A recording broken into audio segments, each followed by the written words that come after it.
Hey, beautiful people, it is Dr. Cree with the Dr. Cree and Me Show. I know that it's been a couple of weeks and I'm anxious to have a talk with you guys tonight. Looking forward to catching up with you and all the likes. I hope that you've had a great day today and that you are either headed home or already home and getting to relax. So I'm excited to have this tonight's edition of the Dr. Cree and Me Show. We'll be talking about 4 causes of swelling in the legs. Not sure if anybody has any swelling in their legs, but that's what we'll be talking about tonight. So we'll give everybody a little time to get here and get into place. When you get here, please say hello so I can see you. And please tell me where you're watching from. Let's see, where are you watching from? Dave and his swollen legs are here. Oh Lord, I was hoping that you had a better report. So hopefully we'll give you a little bit of insight on what's going on with your legs. And I guess I'll be seeing you soon. For Cosmo. Hey Montez. How are you guys doing? We had an awesome weekend at Wifeology. I am still recovering. I do not know why I thought I could go to work on yesterday. I was so tired, but we made it through. So in family practice, we have a couple of lulls. January, we hit a slump because the deductibles roll over, and then we hit a slump about June. And it's usually the calm before the storm when everybody wants to get back in before school starts up. So it's been a calm couple of days, which I needed. So welcome, welcome, welcome. We'll get started in about 5 minutes. He says somewhat better, actually, thanks, but still need to see you. Okay, cool. We should be able to work that out this weekday. I think you saw the other people Monday or something like that. So we'll get in. I'll try and get them to give you a buzz. I should have a few openings tomorrow. I'm pretty sure I do. I'm going off the top of my head though, so don't hold me to that. Anyway, when you get here, say hey, hey, hey. We're just socializing for a few minutes. We'll get started in about 2 more minutes. Who else came in? Let's see. I see Montez. I see Dave and his squirrel. So hopefully y'all had an awesome weekend just like we did. We are recovering. Hey, Erica. How are you doing? So we got some new faces here tonight. Okay, Zoe was like, can I watch? Can I watch tonight? Jay took her home. I'm doing it at Jay's office because he has better internet connection. He's got better internet connection than we have at home. So you guys don't have to be like, you're stalling and you're freezing. So anyway, so when you get here, say hello. Tell us where you're watching from. But I'm going to get started. You know who I am. I'm Dr. Cree. I'm your board certified family medicine physician, but I specialize in what's important to you. Through my awesome practice here in Birmingham, Alabama, my phenomenal Dr. Cree and Me show, my telemedicine practice, I just want to help you live a healthier, happier, whole life. So I feel like when you know better, you can do better. And whether you see me or any other doctor, you can help hold that doctor accountable to the things that you need to be checked on, that need to be checked on as far as your body. You are the best keeper of your body. Remember that, okay? No one can keep your body like you can. All right. So we're going to talk about 4 causes of swelling in the legs. Number 1 is medication side effects. Can somebody write that in the chat? Number 1, medication side effects. So what comes to mind quickly is amlodipine. Amlodipine is a blood pressure medicine and it's relatively cheap. It's relatively safe. It comes in 2.5 milligrams. It comes in 5 milligrams. It comes in 10 milligrams. And usually if you're on amlodipine and you max out the dose at that 10 milligrams, then you are likely to have swelling. Now, granted, this will be swelling on both of your feet. It's rare. Hey, Kajina, it's rare that this swelling, if it's a medication side effect, would be happening to one leg. This swelling from your medication would be actually from both legs. So both of the legs will be puffy. You wake up with puffy legs. You go to sleep with puffy legs. Hey, Aubrey, I miss you. You go to bed with these puffy legs.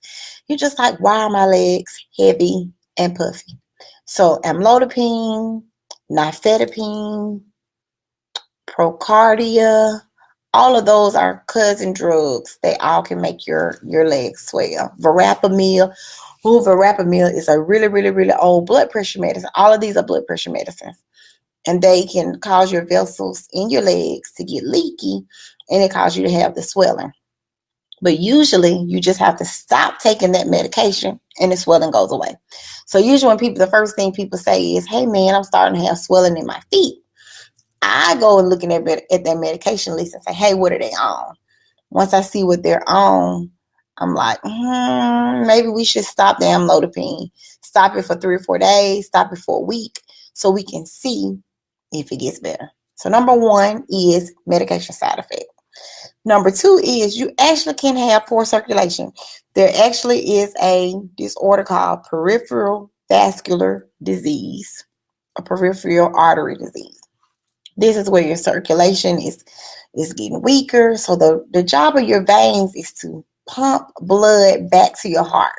So the more you walk, the more you ambulate, the more you up and down, that's good because it's causing your muscles to squeeze up against those vessels and push the heart, the blood back towards your heart.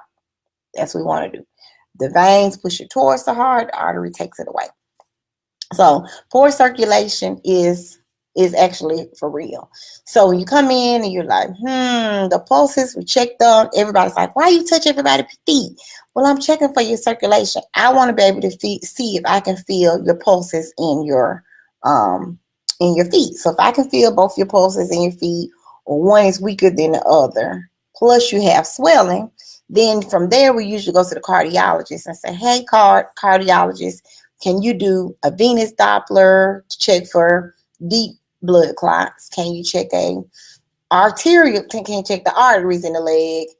They'll do like blood pressure on the leg? That checks the circulation. That's called the ABI. So they'll do all these tests on you, work up your legs to really make sure that your circulation is good. If all those things come out fine, then we're like, okay, maybe your circulation is good. It's not that. But if any of those tests are abnormal, the first thing that they're going to tell you to do as treatment is, as long as your pulses are good in your feet, let's start wearing some compression stockings. Because before the insurance companies will pay for your veins, if your veins are leaky and they're causing the circulation to be poor and causing the swelling, the insurance company will not pay for the surgery unless you have, hey Jay and Zoe, unless you have worn compression stockings for 3 months. Somebody write that in the chat. If you have to have some kind of surgical intervention, be that some kind of ablation of your veins, usually they want you to have 3 months of wearing the compression stockings. And these are like the hard compression stockings. Hey, Donna. Hey, Pam. Hey, we miss y'all too. Hey, Tanya. So usually they want you to wear three stockings for 3 months, which is awkward if you have your swelling in the summer. I know Dave can attest to that. Like, it's hot outside. I don't really want to have to wear these compression stockings. They're thick. They come all the way up past your knees. They sweat. They make you, they slide down your legs. They suck. But you have to show that you tried to do some kind of mildly invasive. Hey, Zoe, you spelled your own name, I'm sure. So non-invasive procedure first to make sure that they're going to pay for this vein surgery. Thanks, Dave. You said, you just reiterated what I said. Must wear those stockings for 3 months. So number one, medication side effects. Think about amlodipine, Procardia, nifedipine. Yes, they are quite sexy in the summertime. Number two, poor circulation. Think of peripheral vascular disease. Number three, let's talk about blood clots. So usually people are like, oh my gosh, my legs with the S are swelling, and I think I have a blood clot. Like, no, if you have a blood clot in your legs, usually and you're up and mobile person, it's usually in one leg. It's usually one leg, and then we start thinking, did you have surgery recently and you weren't as mobile? If you're a female, if are you on birth control? Do you have cancer? All of those things put you at risk for having a blood clot. Hey, Dr. Pam. So these are things that I started thinking about, like, why would you get a blood clot? So true story. The first day I started Brownstone, I saw five people. Five people the first day. The third person I saw had a big old blood clot in his leg. So I had to stop doing what I was doing and admit him to the hospital because he had a blood clot. And I was like 1,000% sure that he had a blood clot in his leg. One leg was swollen. It was warm to the touch. And if you squeeze the calf a little, you might as well have shot them with a gun. It hurt so bad. So I'm like, oh my gosh, it's warm, it's swollen. And it's usually swollen a great deal, like it's the calf all the way up. Hey, Miranda. So I'm like, what in the world? What are the chances that on my very first day? Hey, Patrick, what are the odds that I be treating a deep vein thromboembolism, which is another word for DVT? So remember, people at risk for DVTs are people that don't have active lives. If you're sedentary, you're on a bunch of drugs, not just a couch potato. If you're just a normal couch potato, that isn't really the risk. The risk is like, oh my gosh, now I'm on bed rest. You're at risk for blood clots. Cancer patients, risk for blood clots. Birth control, you're at risk for blood clots. So those are serious things. So of course, when you see the swelling, you're like immediately thinking, I got a blood clot. And if you have some disorders like protein C deficiency, factor V Leiden deficiency, those things are very, very common. Lupus, anticoagulant disorder. I know those sound like big terms, but if you're a woman, you're in your 30s, you're in your 40s, you're African American, you could be at risk for blood clots just by being you. And so you have to start asking, did anybody in our family have blood clots? We ask about high blood pressure, we ask about diabetes, we ask about cancer, but add blood clots to that list because maybe you could be covering up something that's rare or not so rare. We just don't think about it because you always have to think about whatever it is before you can diagnose it. Hey, Lisa.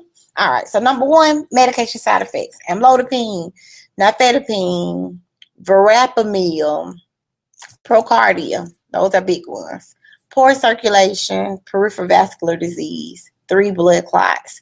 But usually a blood clot is in only one leg. That is not to say you cannot have a blood clot in both of your legs. Blood clots can break off, go to your lungs, and kill you and give you a pulmonary embolism. We don't want pulmonary embolisms. We want to know that you got a blood clot in your leg. You won't be able to bear much weight on that leg. Usually, if it's medication side effects, they're tight, they're swollen, they're really, really puffy. But a blood clot, you hurt. You're like, man, I can't even bear weight.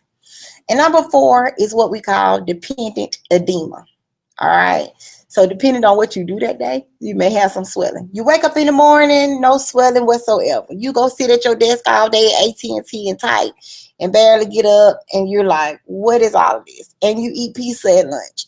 You eat French fries at lunch. You're eating all this salt and not drinking enough water, not peeing all day long like you need to. And you get up and you're like, oh my gosh, it's time to go to bed. And my legs are swollen. Well, they're swollen because this is what we call dependent edema.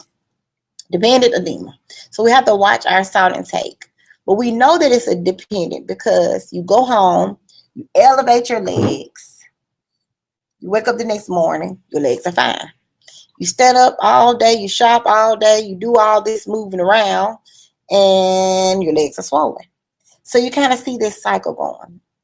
So know that dependent edema is real. So if you're going to be doing all that moving and all that standing up, if you do hair for a living, however, hey, Miss Jackson, you do hair for a living, however, make sure that you got some good compression stockings or you have some diabetic socks, something that's going to really squeeze those legs so you can continue to get the circulation moving. So 4 signs. I'm gonna give you a couple of bonuses because since I've been talking, I thought of 2 more things that could be happening. Medication side effects, poor circulation, blood clotting, blood clotting your leg. 4 is dependent edema. And number 5 is heart failure, congestive heart failure.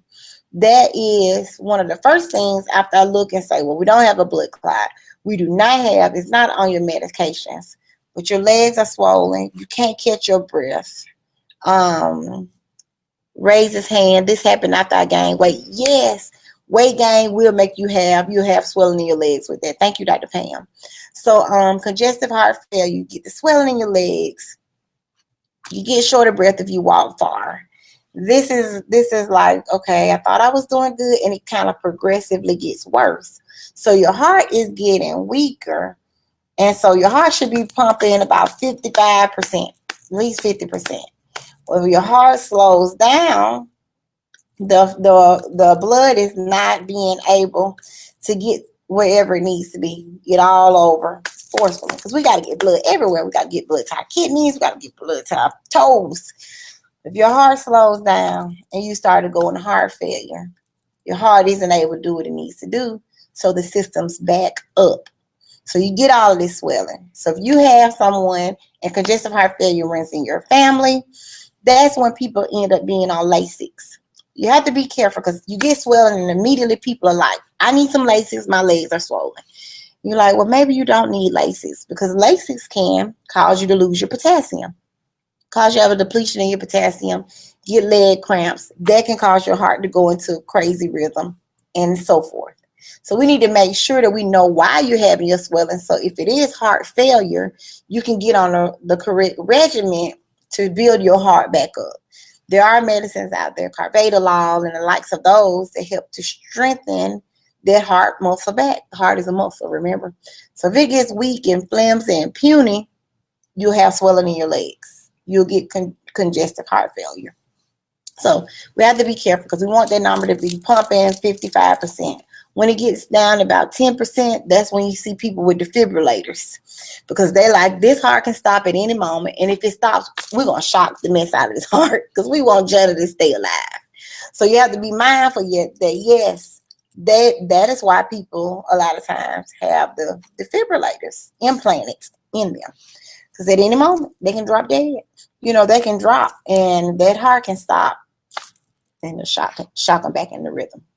So make sure. So what can we do about the swelling of legs? Remember, medication side effects, look at your medicines, watch your side effects loosely. Don't go and be like, every medicine I'm on can be causing this. Ask a professional to look at the medications with you. 2, you can have poor circulation. 3, you can have a blood clot if it's one leg, usually. That's always an exception to the rule, okay? 4, it could be dependent edema, and 4 bonus, it could be congestive heart failure. So what can we do? Elevate your legs. If you have a job where you sit down all day long, get something where you can just kind of prop your legs up. No one has to know you prop your legs up. Get your legs propped, okay? So prop your legs up. Watch your salt intake. Yes, I was just, so you took it out my mouth, Miss Rawls. I just was about to say, watch your salt intake because when you eat a lot of salt, water follows. So your body begins, if you go to McDonald's and sneak those French fries, and by the time you get home, you're like, man, I can't even take my rings off. That's because you got all this salt, and your body just said, I'm going to just hold on to this water. Beer's the same way. So I had this rule that if I drink on Saturday, I can't wait till the next Friday, because I know that I hold on to my salt. So you have to be mindful and watch your body so that you know that I maybe can eat some popcorn, but I can't drink for real if I'm really trying to work and lose weight, because I'll have 2 pounds of water weight because my body can hold on to all of that salt. So yes, salt can make it worse. Thank you. That was a great question. And the last thing that we need to be mindful of is trying to figure out the cause. Like, we just don't want to say, let's go get on Lasix when you could have something crazy going on, okay? You can have something going on. Heart failure is very, very, very serious. Heart failure is serious. Kidney failure. Your kidneys could be failing and cause you to have the swelling. So you need to say, hey, doc, I need my kidney. Can you check my kidneys? Can you check my liver? Liver can cause you to have swelling. I mean, and on and on and on. Also, if you have varicose veins, look at your pretty legs. Look at them in the mirror. Have your spouse to look at them in the mirror and behind you. If you have spider veins up and down your legs, if you can see the veins, if they're bulging, if they're just all over your legs, good chance that one day your legs all of a sudden gonna start swelling. That's one of the first things I want to know. Do you have varicose veins? Okay, you got varicose veins. Then all right, that's probably why. And we go down that same pathway as we do the whole poor circulation thing. So we have to be mindful of that. Hey, Allison. So I think that gives you a lot to think about. So if you are having swelling in your legs, you've looked at your medicines, you have had your circulation worked up. It's not a blood clot. You don't really feel like it's dependent edema. You've had your echo of your heart, the ultrasound of your heart is how they figure out if you have heart failure or not. All that's been checked out, then call your doctor. Call your doctor so they can come up with a plan and do some blood work to see what other reasons that you could be having swelling. Any questions? Any questions? No. I'll be looking at the live periodically tonight. So if you do have any questions, post your questions. But otherwise, I'll see you in 2 weeks. You know who I am. I'm Dr. Cree. I'm your board certified family medicine physician, and it has been an awesome edition of the Dr. Cree and Me show. You know me. I am a board certified physician. I specialize in you, and you. You know that. I love my practice here in Birmingham, Alabama, Brownstone. I cannot wait to see you guys soon, and take care. Thanks. What did you say about varicose veins? Oh, they can cause you to have swelling in your legs. So be mindful of that, Maggie. All right, y'all. I got to run. I told Zoe it'd be 15 minutes. It's been 20. Have a good night.